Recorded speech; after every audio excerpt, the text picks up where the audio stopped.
Cornelius the Magnificent leads a squad to a small new human settlement, hoping to introduce themselves and trade supplies in good favor. As they arrive, they find that the new settlement has been abandoned. Suddenly, they hear the mixed sounds of war drums and warg howls. Goblins. Captain Luvarg has set a trap for any suspecting visitors, and now the Critterfolk are the next victims. Will Cornelius be able to drive the goblins out, or will Captain Luvarg be looting whatever the Critterfolk had to trade with the settlers?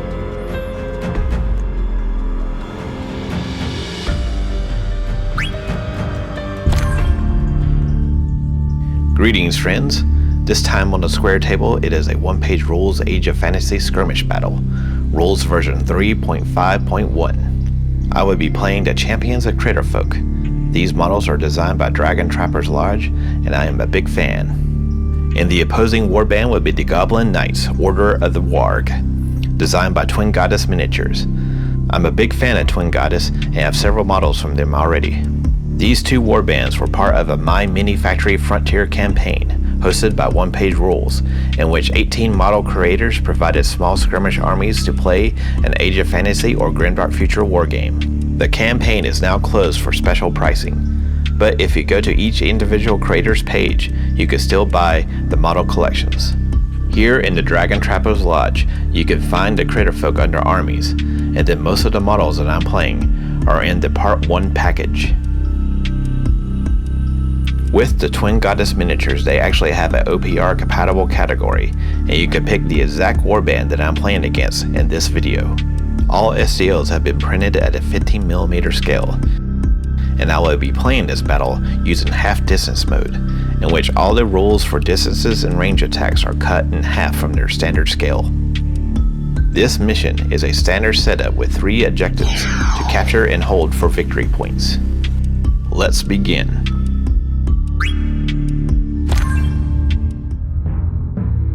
I like to let the opposing army deploy and activate first when I play a solo game. First, we will deploy units. I'm using playing cards to choose who activates for the goblins. I've assigned 2 card types for each unit and then removed all the leftovers. For example, I've assigned 2s and jacks to the goblin war drummer. It looks like I drew a 10, so the goblin spearman will deploy first.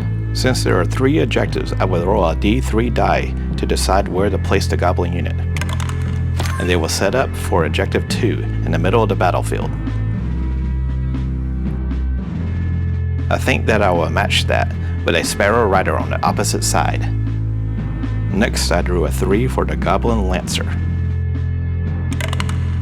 and it will set up for Objective 1. Again, I will match another Sparrow Rider on the opposite side. Next, I drew a 5 for Goblin Crossbows, and they will focus on Objective 3. I think instead of matching the Goblin Crossbow unit, I will let Objective 3 go and focus on other objectives. I will back up a Sparrow Riding unit with Crossbow Mice at Objective 2. I drew another 5 in which we will skip, and then a Jack for the Goblin War Drummer. And the War Drummer will support the Spear unit at Objective 2. I think that I will support another Sparrow Rider at Objective 1 with another set of Crossbow Mice. And the last unit for the Goblins will be Captain Luvarg. She will deploy at Objective 3. And my last unit is Cornelius the Magnificent himself. Like I said before, I think I need to focus on Objectives 1 and 2 and just let Objective 3 go. I might have to hold the line at Objective 2, so he will provide support there. He is also a caster 2, so he will get his first 2 tokens. Starting off activations, I drew a Jack for the Goblin War Drummer. It will roll over to Objective 2 and claim it.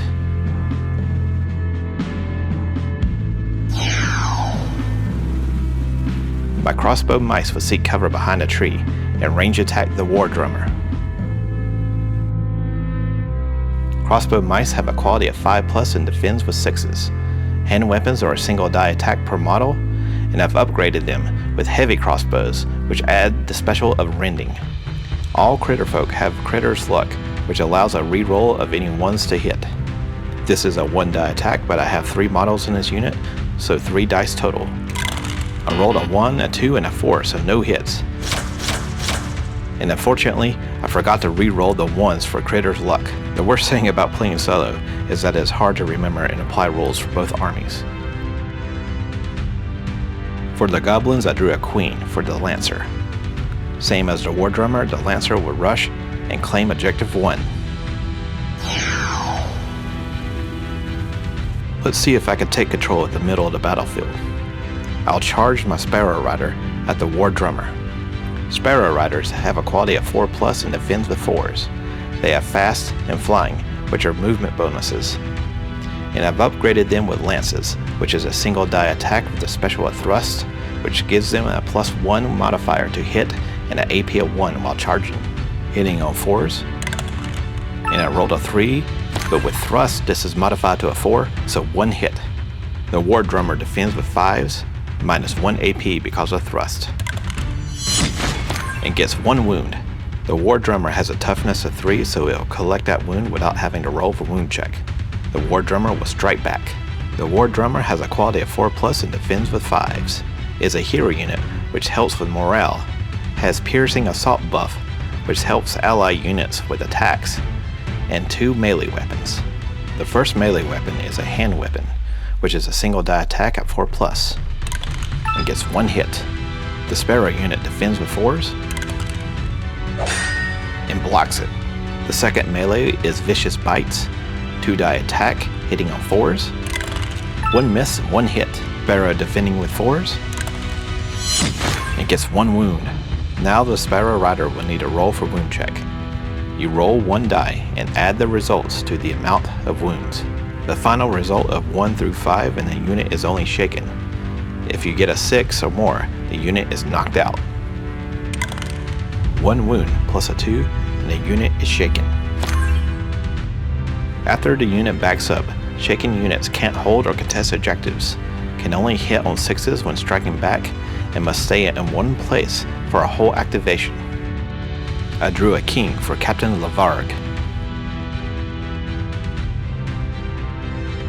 Lavarg rushes over to claim Objective 3 with ease, riding her trusted warg. Once at the objective, she pulls back the reins to keep the beast at bay.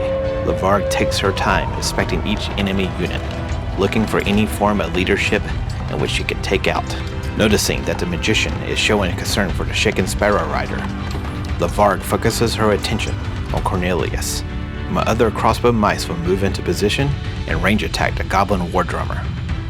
3 models hitting on 5s, and I get a 1, a 3, and a 6.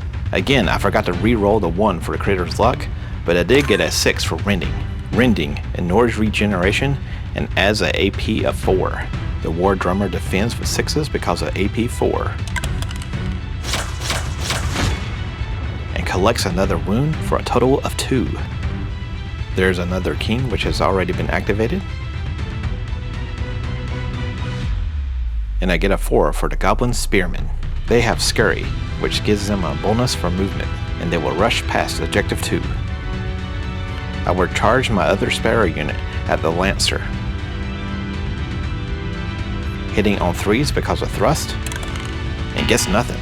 The Lancer will strike back. The Lancer is much like the Sparrow Rider, hits on 4s and defends with 5s, has Fast and Impact, which gives it hit bonuses while charging, Scurry and Strider, which gives it movement bonuses, and like the Sparrow Riders, has Lance, which is a single die attack with Thrust, hitting on 4s, and gets 1 hit. The Sparrow Rider will be defending with 5s, and gets the save. The Sparrow Rider will back up. Objective 1 is now contested. The last unit for the Goblins are the crossbows, and will rush over to Objective 3.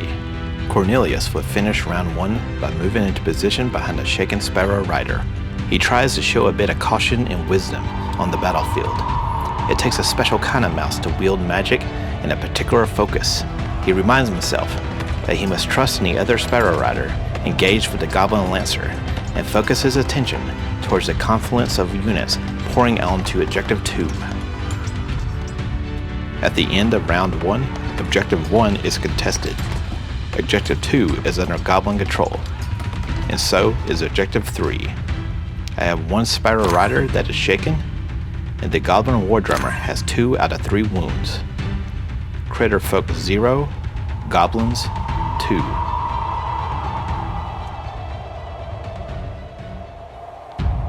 Round 2.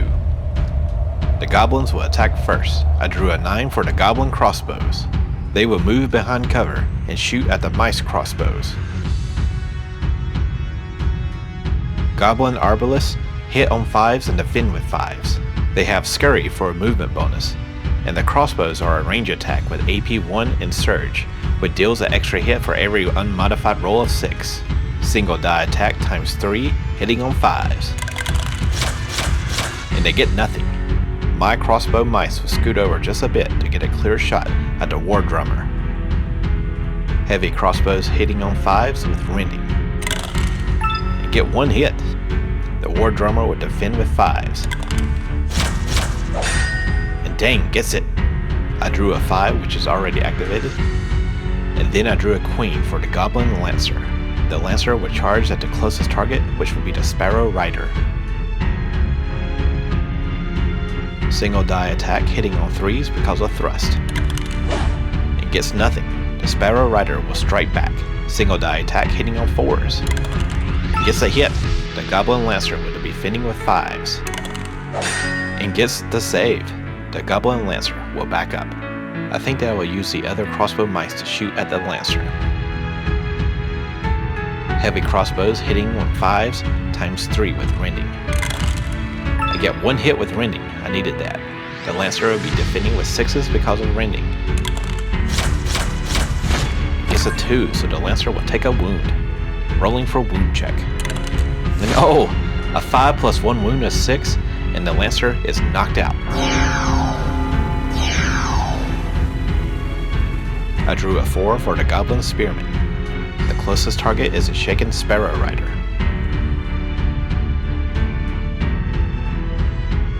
Goblin Spearmen hit on 5s and defend with 5s, have Scurry, and the spears give them the special of Counter, which allows them to attack first if being charged at. Single die attack times 3 hitting on 5s. And they get 2 hits. The Sparrow Rider defends with 4s. Gets 2 wounds. When rolling for wound check, I must roll a die plus the number of wounds plus a 1 for being shaken. A dice roll of 2 plus 3 wounds plus shaken equals 6, and the Sparrow Rider is knocked out. In an act of bravery, Cornelius moves into range to hit 2 enemy units with a lightning attack. Time slows to a crawl as he concentrates and senses the elements adrift in the air. I'm actually not sure if I roll for each enemy or I just roll once for a successful spell. I want to say that I just roll once, so we'll go with that. Lightning spell will be hitting on 4s at the cost of 3 magic points. Plus 1 boost will make it hitting on 3s. Boom, easily gets it with a 6. Lightning magic is a 1-hit attack at a minus 3 AP. First, the War Drummer defends with 6s. Gets 1 wound plus 2 existing for a total of 3. Rolling for wound check. Gets a 5 total. A tough 3 unit needs a sum of 8 to be knocked out, so the War Drummer is only shaken. Now the Spearmen defending with 6s because of 3 AP. And oh, they survive! Only 2 units are left to activate for the Goblins in this round, and one of them is shaken, so I will go ahead and activate Captain Lavargue. Captain Lavargue grows in frustration as she realizes that she should have charged into battle long ago instead of focusing her attention on holding a strategic position. She charges into the fray only to come up short of the crossbow mice. I only have 1 unit left to activate, which is the Sparrow Rider at Objective 1. I think I've done the math right, and he may be the key to winning this game.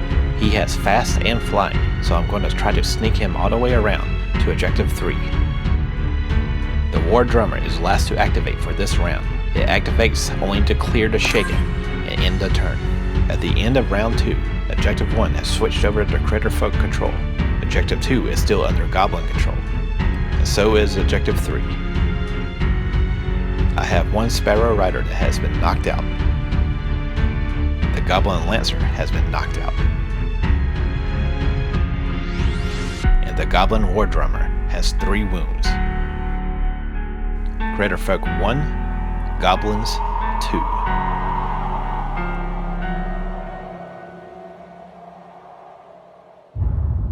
In round 3, I get to activate first. I don't think I want to charge at the Spearmen if they have the special of counter. I think that the Brave Crossbow Mice unit will hold a line and shoot at the War Drummer. 3 dice hitting on 5s with rending. A 1, a 4, and another 4. Let's re-roll that 1 because of Critter's luck. Come on, I need a 6. Yes, I get it, so that will activate rending. The War Drummer would defend with 6s because of rending. And yes, it takes 1 wound, rolling for wound check. And oh, that's it. 6 plus 4 equals 10. I just needed an 8, so the War Drummer is knocked out. A 10 will activate the Goblin Spearmen. Technically, I think they are closer to Cornelius, so they will charge at him.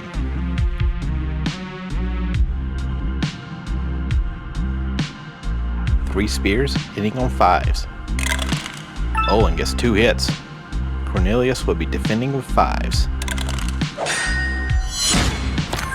He gets 1 save and 1 wound. Cornelius has a tough 3, so he is fine for now. Cornelius will strike back, hitting on 5s with Blast. It gets a 6, 1 hit with Blast 3, so that will multiply it to 3 hits. Spearman defending with 5s. And that's 3 wounds. 2 models are removed, and the last one will roll for wound check. 1 plus 2 equals 3 wounds, and the Goblin Spearman will back up and become shaken. I'm not sure what to do. I think I want to avoid charging at the Spearman still, so I will move my other crossbow unit up and do a range attack instead. 3 crossbows hitting with 5s with rending. I didn't get rending, but I got 2 hits. Spearman defending with 5s. That's 1 save and 1 wound. For wound check, that's 2 wounds total, plus a dice roll, plus shaking counts as an extra wound. Oof, 2 plus 2 plus 1 equals 5. Man, that was close. The Spearman would just stay shaken. A 9 will activate the Goblin crossbows. The closest enemy would be the Mice crossbow unit. 3 crossbows hitting on 5s with Surge. I get 1 hit, but the 6 activates Surge for a total of 2. Crossbow Mice will be defending with 6s. Ooh, 2 wounds. Cornelius is determined to eliminate the Goblin Spearmen. The Spearmen were able to stave off the previous lightning attack, so now Cornelius will dig deeper into the ether. Cornelius will spend 1 magic token to cast Zap, and another magic token to boost it once. Zap hitting on 3s because of the boost. It gets a 5, so the Zap activates. I'm not sure if there was something wrong with Army Forge at the time, or if there's something going on with my computer, but when I was trying to hover over the rules for the trigger effect, it was not showing up. So I'm going to treat this spell just like the lightning attack, which means the model that will take 1 hit, but since it's a cheaper spell, I'm going to remove the AP bonus. So the Spearman will be defending 1 hit with 5s.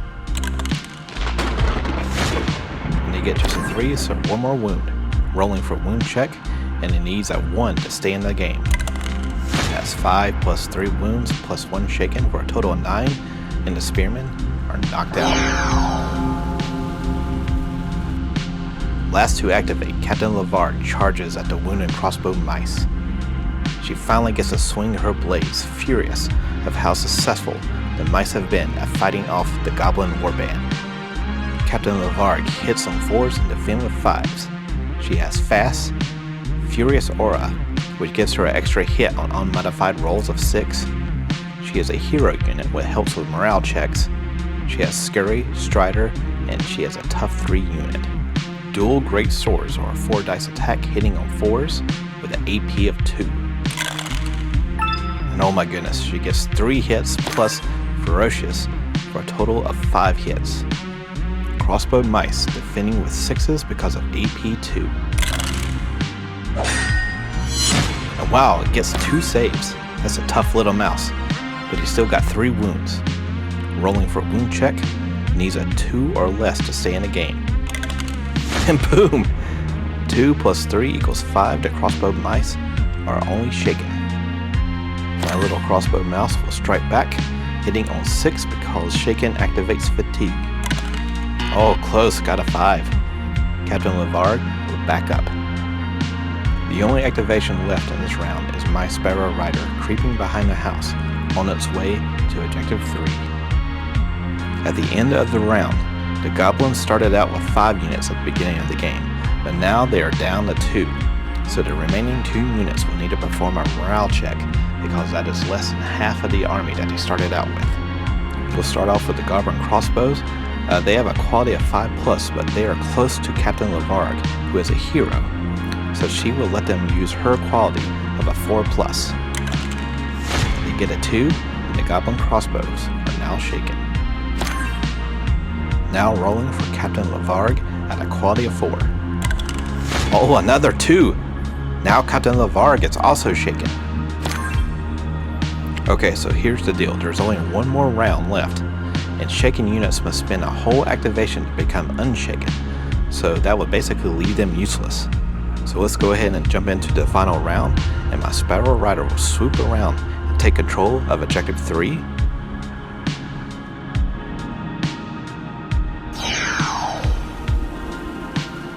And Cornelius the Magnificent proudly takes control of Objective 2.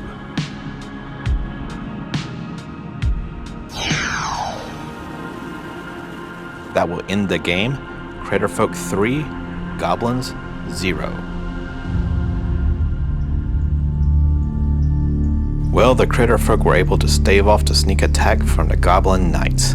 I will put the Goblin Knights away for now, and then the Critterfolk will advance to the next challenge against another warband from the world beyond my Mini Factory campaign by one-page rules. If you want to know more about the tabletop wargame Age of Fantasy Skirmish, go to onepagerules.com. I will put a link in the description of this video. Please consider giving this video a like and subscribe to the channel if you haven't already done so.